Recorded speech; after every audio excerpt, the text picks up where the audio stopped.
정말 더 어이가 없더라고요. 야, 도대체 이게 진짜 우리나라의 현실이 맞나 이런 생각이 들고요. 여기에 화나요를 당한 그 6,000명의 사람들은 도대체 어떻게 생겨먹은 인간이며 도대체 어떤 생각을 하는 도대체 어떤 인간들인지 궁금하더라고요. 야, 정말로 저는 이게 우리나라의 현실이 아니기를 정말로 간절히 바랍니다.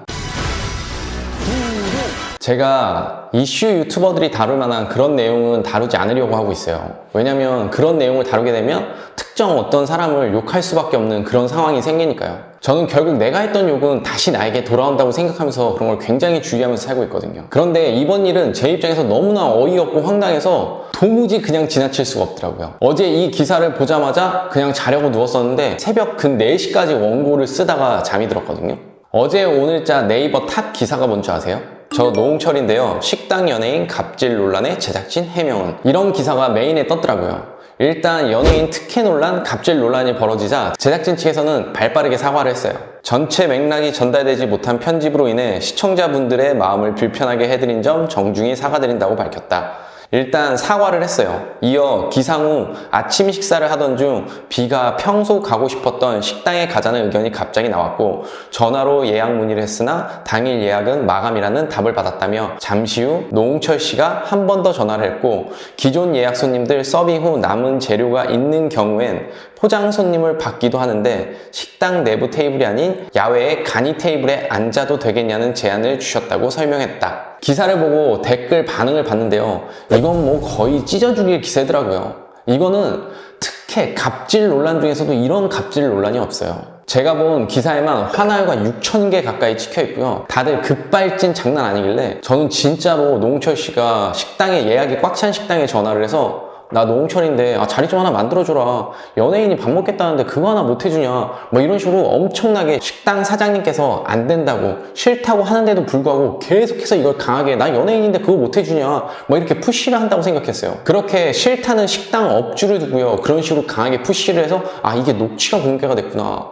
와, 이거는 진짜 큰일 날 일이다. 우리나라에서 노홍철이라면 모르는 사람이 없을 텐데 그 정도 급이 되는 연예인이 밥 한 끼 먹겠다고 정말 저런 행동을 했을까? 저는 좀 의아하더라고요. 그래서 넷플릭스를 보고 나니까요. 정말 더 어이가 없더라고요. 야, 도대체 이게 진짜 우리나라의 현실이 맞나 이런 생각이 들고요. 여기에 화나요를 당한 그 6,000명의 사람들은 도대체 어떻게 생겨먹은 인간이며 도대체 어떤 생각을 하는 도대체 어떤 인간들인지 궁금하더라고요. 그리고 거기에 수많은 악플단, 연예인 특혜다, 갑질이다, 뭐 비호감이다, 뭐 꺼져라, 뭐 개진상이다, 밥맛이다, 뭐 별의별 말도 안 되는 댓글들이 진짜 너무나 넘쳐나더라고요. 제가 그 댓글을 보는데 정말로 저는 이게 우리나라의 현실이 아니기를 정말로 간절히 바랍니다. 저는 이것이 정말 넷플릭스의 고도의 노이즈 전략이기를 정말 간절히 바라는 사람이에요. 저는 기사에 노홍철 통화 갑질 논란이라길래 옛날에 그 119에 전화해서 나 도지사인데 이렇게 말한 김문수 도지사나 아니면 진짜 선량한 한 시민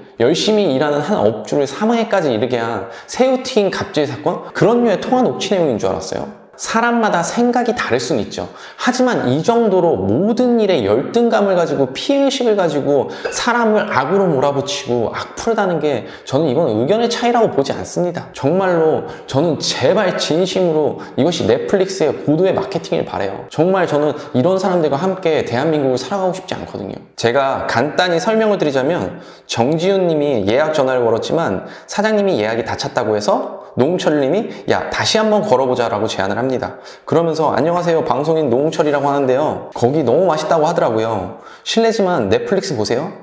넷플릭스에서 아주 큰 돈을 저한테 쏘기로 해가지고 제가 대자본을 지금 움직이고 있는데, 제가 넷플릭스를 끼고 고가의 오토바이를 타고 지금 제주도에 내려왔는데 B랑 같이 꼭 이 식당에 가고 싶다고 부탁을 합니다. 그러자 사장님께서 자리가 비면이라고 대답을 하고 이제 노홍철님답게 아주 익살스럽게 저 때문에 이야기 된 건가요? 아니면 B 때문에 이야기 된 건가요? 까지 물어보고 식당 사장님께서도 노홍철님 때문이라고 말씀하시면서 아주 유쾌하게 전화를 끊죠. 그리고 두 분은 식당에 가서 야외 간이 테이블에서 밥을 먹습니다. 저는 도대체 이 부분에서 어느 부분이 갑질이고 특혜인지 전혀 이해가 되질 않더라고요. 진짜 너무나 궁금해요. 도대체 여기에 악플을 다는 사람들은 도대체 어떤 사람들인지. 제 주변에는 이런 삐꾸들이 존재하지 않거든요. 근데 도대체 왜 이렇게 인터넷만 켜면 수많은 삐꾸들이 존재를 하는 걸까요? 생각해보세요. 대표님께서 꼭 가고 싶은 식당이 있습니다.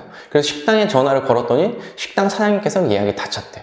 그런데 나는 여기를 꼭 가고 싶어. 뭐 굉장히 중요한 날이야. 그래서 사장님, 제가 죄송한데 오늘은 이런 날이라서 꼭 그 식당에 가고 싶습니다. 어떻게 방법이 없을까요? 이렇게 정중하게 부탁을 드리는 게 진상인가요? 사장님이 싫다고 하는데도 내가 거기다 욕을 하고 고성을 지르고 수십 분째 매달리고 사장님께서 굉장히 불쾌하신다면 그건 충분히 진상일 수 있겠죠. 아니 그런데 사장님이 유쾌하게 흔쾌히 허락하는데 이게 어떻게 갑질과 특혜가 되냐고요. 그리고 그것이 다른 고객들의 예약을 취소시키고 손님을 받았으면 충분히 문제의 소지가 될 수 있죠. 근데 그게 아니라 기존에 있는 손님들 그대로 다 받고 야외에 간이 테이블에서 단 2명의 손님을 더 받은 게 뭐가 그렇게 문제가 되냐는 거예요. 그러면 일반인인 대표님들에게 사장님께서 이런 호의를 베풀었다면 그 사장님은 뭐가 되는 거죠?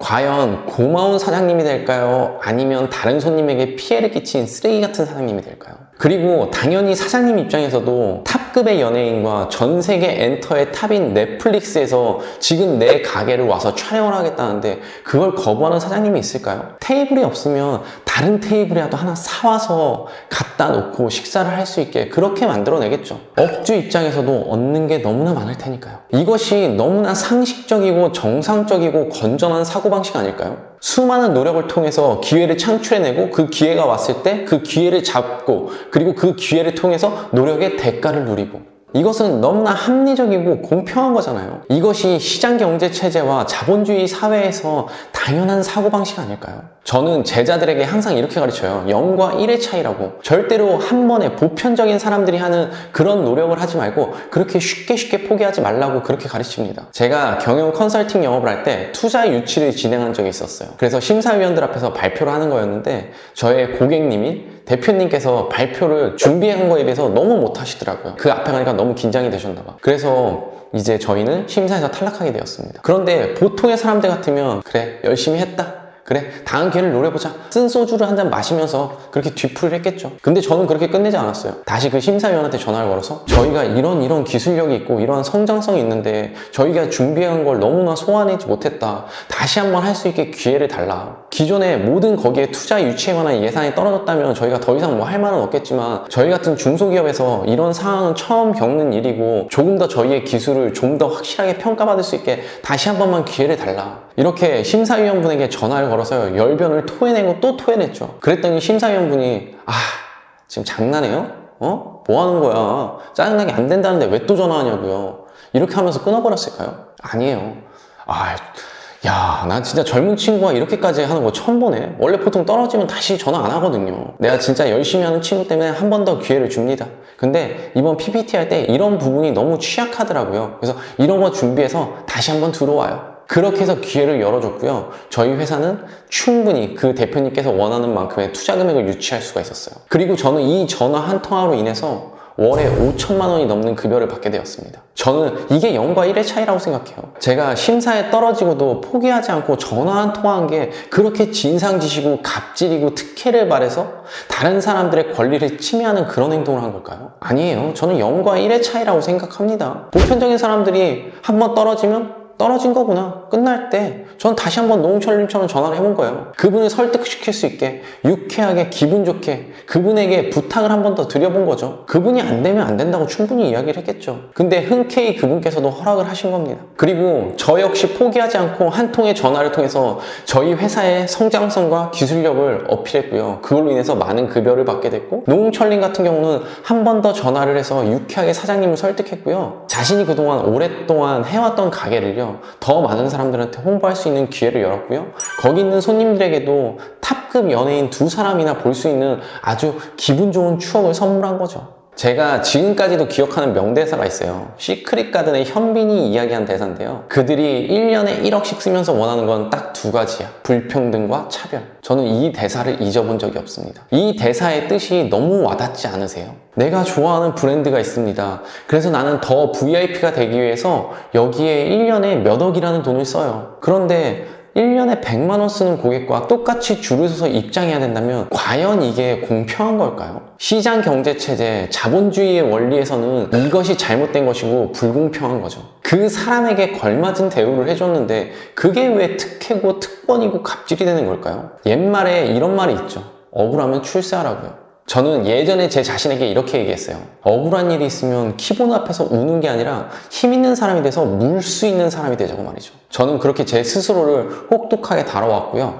그래서 지금의 이 자리까지 올 수 있었다고 생각해요. 게다가 노홍철님이나 빈님이나 뭐 부모의 백으로 그렇게 된 것도 아니고 본인이 자수성가해서 본인이 노력해서 그에 걸맞는 자리에까지 왔고 이렇게 탑급의 연예인이 됐는데 그걸 가지고 뭘 그렇게 특혜니 갑질이니 특권이니 이렇게 이야기하는지 모르겠어요. 세상 모든 사람들은요 특혜와 특권을 원합니다. 저는 모든 사람들은 특혜와 특권을 원한다고 생각해요. 그것을 누리지 못하는 사람들의 열등감이라고 생각하고요. 물론 다른 사람에게 피해가 가는 정도까지 특혜와 특권을 가져서는 저도 안 된다고 생각해요. 하지만 이런 것은 절대로 특혜와 특권이 아니라고 저는 생각을 합니다. 모두가 아름다운, 모두가 밀민하는 좋은 그림이죠. 제발 저와 저희 아이가 사는 이 대한민국 이 세상에는요 화나요를 누른 그런 6,000명들이 정신 차리기를 바라면서 오늘 영상 마치도록 할게요. 오늘은 유명 유튜버인 뻑가님의 스타일로 마무리해볼까 합니다. 오늘의 한 줄 평, 세상은 넓고 병신은 많다. 아직도 안대장TV를 구독하지 않고 계신 분들이라면 구독 버튼 잊지 마시고요. 우리들의 더 나은 삶을 위해서 다른 영상들도 꼭 시청하시길 바라요.